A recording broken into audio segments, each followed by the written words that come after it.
quand il avait 15 ans, il va devenir ami avec un général français qui était basé là-bas. Et en fait, truc un peu fou, c'est que ce général va le faire devenir franc-maçon.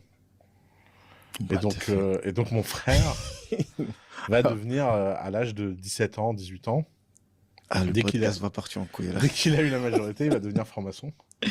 Et il va faire tout de suite des affaires, en fait. Tout de suite, il va faire des trucs, il va acheter une usine de Ce truc-là, chaussures. c'est vrai que parce que t'es dans la confrérie, ils t'ont un piston. Surtout à l'époque, surtout dans les années 80, c'est une autre époque, c'est un autre mode de fonctionnement. Mais franc-maçon en Afrique, avec du talent et les bonnes connexions, t'as un prêt bancaire.